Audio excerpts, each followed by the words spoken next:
I'm delighted to welcome Dr. Peiris here to the State Department. I first met him 15 years ago when I was in Colombo, Sri Lanka.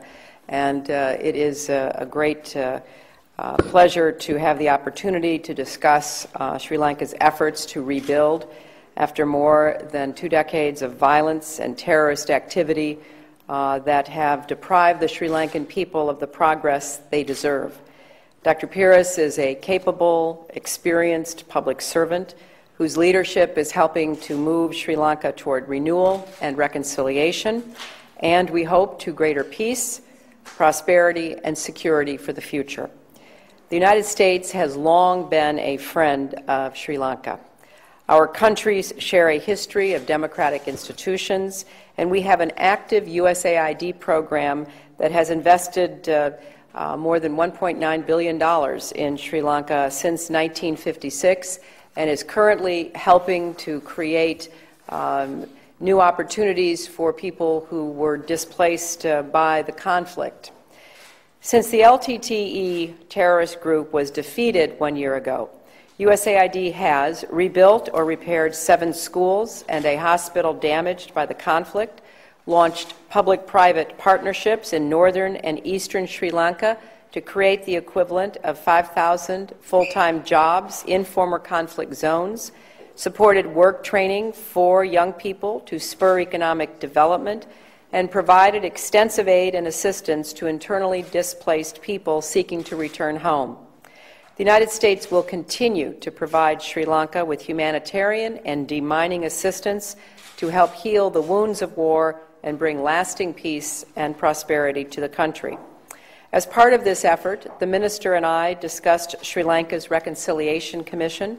The United States strongly supports political and ethnic reconciliation in Sri Lanka.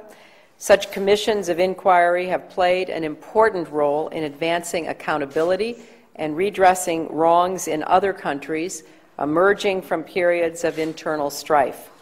Sri Lanka's commission should apply the best practices from these other commissions and should have the mandate to investigate any allegations of war crimes. We also discussed the issue of internally displaced persons with the minister. There's been tremendous progress, and many thousands and thousands of such internally displaced persons have returned home. And we discussed the need to continue the safe, dignified, and voluntary return to homes.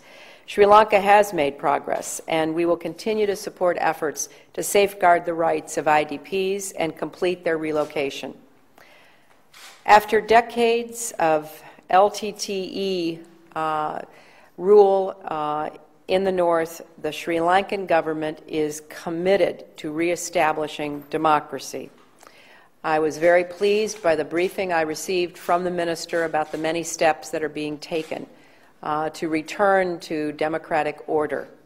Sri Lanka will remain a strong, united country by drawing on the strength of all of its citizens, valuing the diversity of its people, and ensuring equal rights for everyone. So once again, I want to thank Minister Peiris for our productive discussion today and commend him for his commitment to the reconciliation process. The United States pledges our continued support to Sri Lanka and wishes the Sri Lankan people and the government's success in this very challenging but important work ahead. Mr. Minister. Let me begin by thanking Secretary Clinton very sincerely for her initiative in inviting me here to the State Department at this very critical juncture in our country's contemporary history. It's a time of great promise and hope for Sri Lanka. New vistas of opportunity are opening up in every sector of life in my country. Today we have 2 singular advantages. One is an honorable and enduring peace consequent upon the eradication of terrorism. The second strength we have is an unprecedented degree of political stability, which the country has not achieved during the last 25 years. As Secretary Clinton pointed out, we are proud of the tremendous progress that we have made during the short space of 1 year. with regard to the resettlement of internally displaced people, an excruciatingly difficult problem. We were not really well equipped to handle it at the time we were called upon to do so, unexpectedly. We have been able to resettle people in their natural habitat, but we have not been content with that.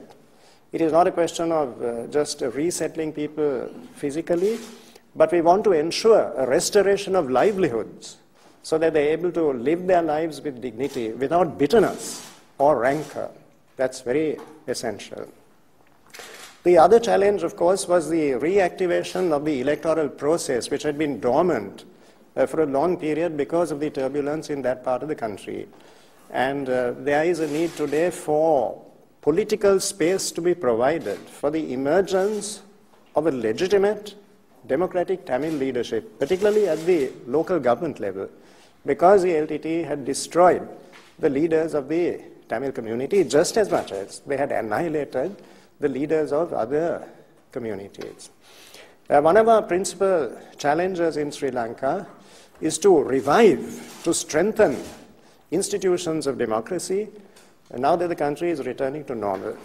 I express President Mahinda Rajapaksa's thanks to Hillary Clinton for the steps that have been taken by the State Department to remove the travel warning on Sri Lanka. That is a recognition of the improvement, the very significant improvement of the security situation.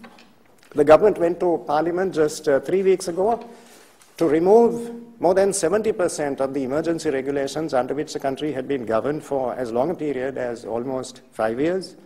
And this demonstrates the political resolve of the government to expunge these regulations as soon as possible, not to apply them for one moment longer than they are necessary. We believe, Madam, that there is a strong correlation between economic contentment and political motivation. As we move forward towards a political resolution of the conflict, we want to ensure that the people of those areas live with a sense of dignity and well-being. So these are some of the challenges that we are facing in our country at present, and this is the trajectory that we envision for the future. We have in Sri Lanka a very committed, a courageous political leadership that is capable of grappling with these problems. And we look forward to a multi-dimensional relationship with the United States on the lines of what is envisioned in the Senate Foreign Relations Committee report of Senator John Kerry and Senator Lugar, who have called for a broadening and a deepening of the relationship between our two countries at this time. I think there's a role for American companies to come in and to participate vigorously in the rebuilding of infrastructure, in the resuscitation of democratic institutions. All of this is possible, and we look forward, Madam, to a rich and deep relationship with the United States in the new and exciting situation which has arisen in my country. Thank you. Thank you so much, Minister Peiris. Thank you. We have time for 2 questions from the Daily Policy.